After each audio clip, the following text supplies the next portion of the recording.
Hello, may gabi ka natong tanan. Kumusta na ka mga kaibigan, mga higala, amigos, amigas, mga kompanyeros. Good evening everyone. Guys, mag-isgot na ko sa kagabion ba? Kanina kitawag na ito essential. Kanina ko t-shirt na kitawag essential. Kung sa nasa essential, fear of God. Ang kahadlok sa Ginoo. Amay ba na ito kahadlokan na Ginoo? Of course, kung aduna kita'y kahadlok sa Ginoo, naatay gitawag nato nga mo-follow ta sa iyahang laws. We are obedient to the laws of God and we take heed to the general instructions of God. Of course, kini tanan kanang ang kahadlok nga gimi nato diri nga we are ready to keep His instructions. We need to take heed ato ang sundon unsa man yang gihatag instructions sa ato ang kinabuhi. And of course, we need to be good individual. Okay, we need to be good person to humanity, to the environment, and to a lot of things. Well, you know, are good deeds enough? Of course not. No, these are just only superficial. Ang pinaka-importante diha guys nga ang imuhang nadyo kay level of maturity. Meaning sumasabtan gid nimo.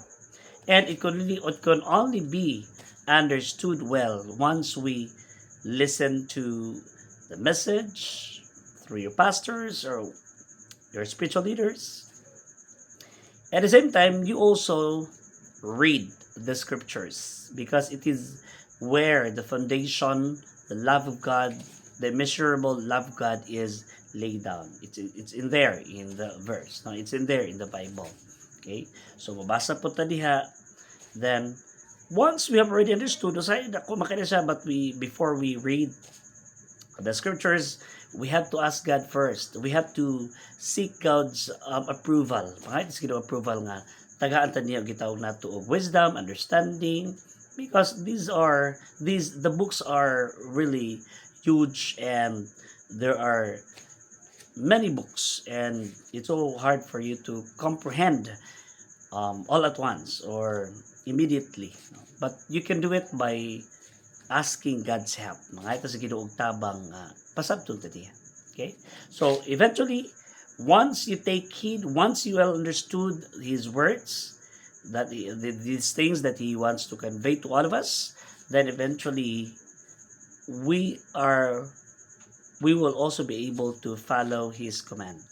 And this is one way or another portraying or demonstrating the fear of the Lord.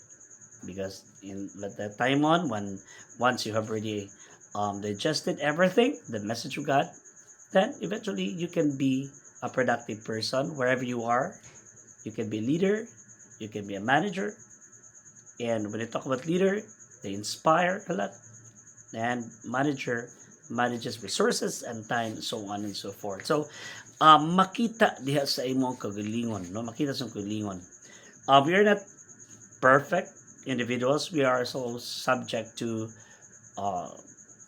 sinfulness or iniquities. Pero ang kanindot diha, once you have already established closeness and relationship with God, then it's like a heart-to-heart talk between father and a son or daughter.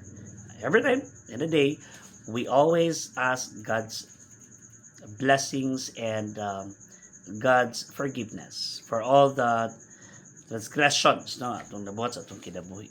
So in that way, that's one way, okay, of showing our respect and the meaning of the word fear of God. Okay, so ginana na guys, let's talk about inspiration, let's talk about motivation.